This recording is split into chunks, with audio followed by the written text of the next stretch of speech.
That's one of the great shockers when somebody goes to the church fathers, actually, is to see. So when you're in Protestantism, they'll talk a lot about the spiritual church, right? You don't really know who's really in the church. You don't know what the church is.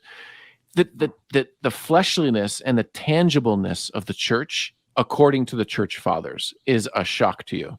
Yeah. And it is quite unique for the history of any religion to be that structured that early and to be that in communication with one another that early. Yeah. I mean, Christianity started a whole new genre of letter writing and martyrologies, and all of this is being shared across the empire, right? No other religion is doing that in the ancient world. It is only Christianity. It's unique to Christianity. So the tangibleness, the connectiveness of the early church is a shocker if you're first coming to it.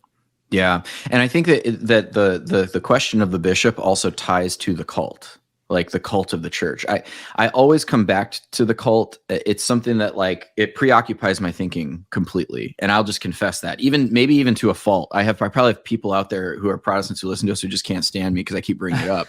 But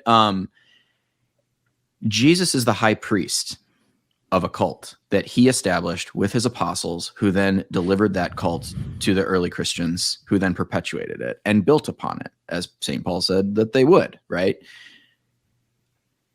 Protestant Christianity, one of the great signifiers that they implemented a new cult, a 16th century cult, is removing bishops.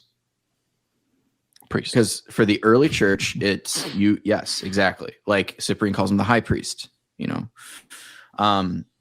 you remove the priests. So why did Christianity have priests all this time, but all of a sudden in the 16th century, you realize that, oh, wait, presbyter means old man. Taking, that's the worst etymology in the world, by the way. I mean, taking a word at its literal sense instead of the meaning that people are ascribing to it when they use it.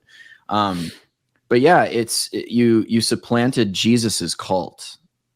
Putting it in those terms is terrifying. Yeah. Well, because it has ramifications for culture.